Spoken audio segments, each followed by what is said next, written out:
ওদেরকে নিয়ে যাও, পুকুরে গিয়ে স্নান করে নি। শালুক যা।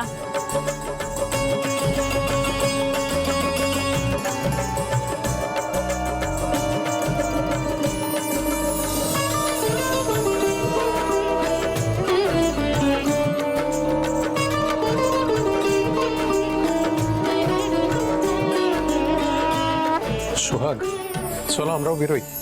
কোথায়? কোথায়?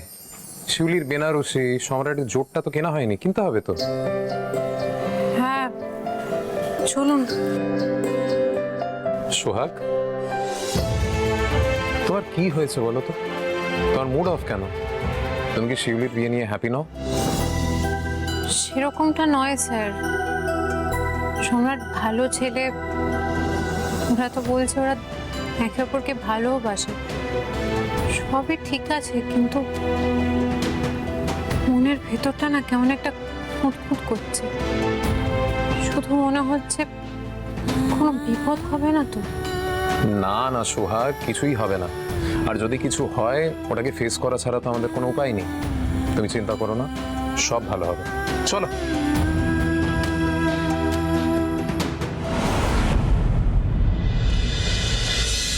শিউলি, দিদি আয়। আয় বস। বস।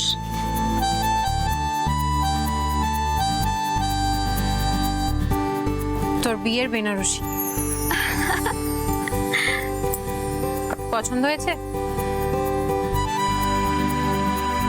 তুই পছন্দ করেছিস আর আমার পছন্দ হবে না? এটা কখনো হয়েছে? আমার খুব পছন্দ হয়েছে রে দিদি শাড়িটা। ঠিক আছে, তুই আস্তে আস্তে তৈরি হয়ে নে, আমি আসছি। দিদি হুম? কি হয়েছে তোর? কি হবে? তোর কি মন খারাপ? মন খারাপ হবে না? আমার ছোট্ট বোনটার বিয়ে হয়ে যাচ্ছে, শ্বশুর বাড়ি যাবে, সংসার করবে। তুই একদম চিন্তা করিস না দিদি, আমার তো কলকাতাতেই বিয়ে হচ্ছে। তো আমি আর সম্রাট হয়তো তোদের বাড়িতে যেতে পারবো না, কিন্নিমা হয়তো পছন্দ না করতে পারে আমাদের যাওয়াটা তোদের বাড়িতে, কিন্তু তুই আর সূর্য স্যার তো আমাদের বাড়িতে আসতেই পারিস। তাই তোর আর সূর্য স্যারের যখন ইচ্ছা হবে তোরা তখন আমাদের বাড়িতে ঠিক আসবি। আছে, দাঁড়া দাঁড়া, আগে বিয়েটা হোক, তারপর যাওয়া আসা কথা, কেমন? আমি যাই সম্রাটকে জোরটা দিয়ে আসি।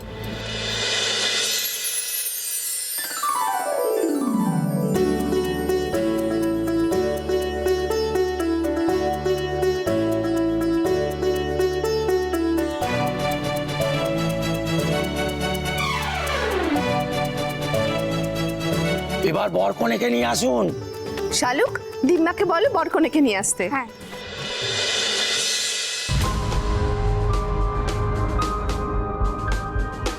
গোপাল, আচ্ছা কি ব্যাপার বলো তো?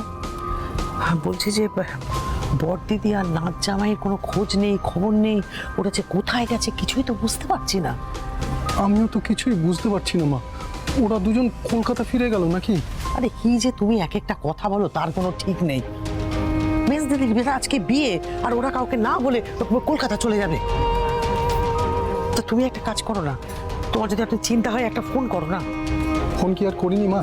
সোহাগকে ফোন করেছি, ছোট কর্তাবাবুকে ফোন করেছি, দুজনের কাউকেই ফোনে পাচ্ছি না, ফোন বন্ধ। তাহলে একটা কাজ করো তো, তুমি বড় ঘর থেকে একটা ফোন করো তো। মা, সেটা কি ঠিক হবে? ওরা যদি এখান থেকে কলকাতার বাড়িতে ফিরে গিয়ে না থাকে, কর্তাবাবু তো খামোখা চিন্তা করবেন।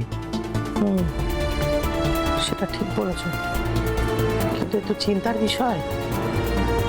দিম্মা, ঠাকুরমশাই বিয়ের জন্য ছোটদিকে ডাকছে। হ্যাঁ সোনা, এক্ষুনি যাবে, তুই গিয়ে বল যে এক্ষুনি আসছে, যা।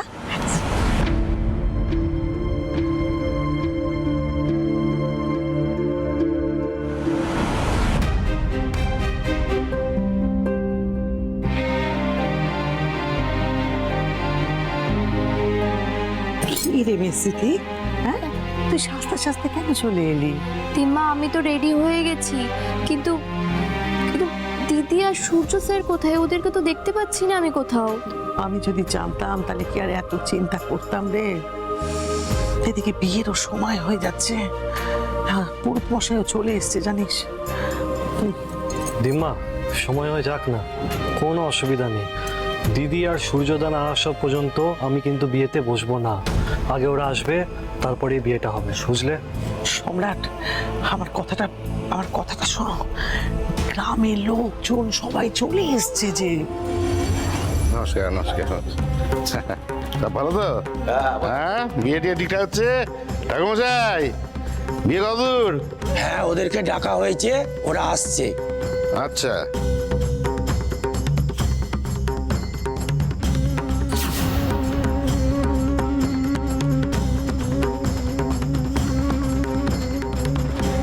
বরকনে আসতে কতক্ষণ লাগবে আর কতক্ষণ ওয়েট করবো আমরা?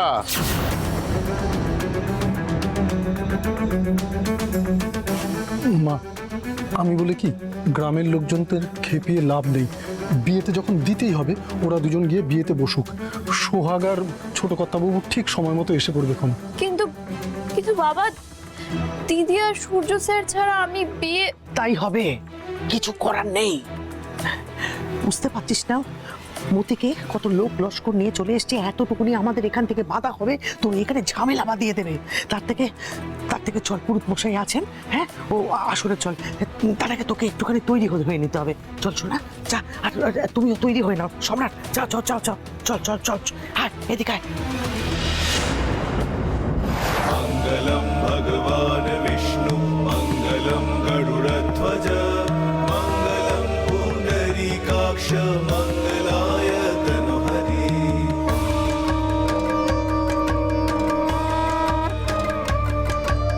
मङ्गलं भगवान् विष्णु मङ्गलं गरुडध्वज मङ्गलं এবার শুভ দৃষ্টি করান। पुण्डरीकाय तनुहरि।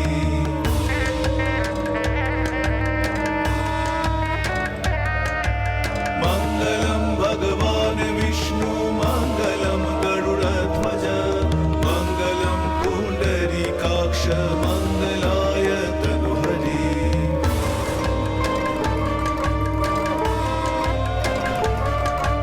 मङ्गलं भगवान् विष्णु मङ्गलं गरुडध्वज मङ्गलं पुण्डरीकाक्ष मङ्गलाय मङ्गलाय तनुहरि मङ्गलाय। এবার মালা বদল হবে, মালা বদল শুরু করুন।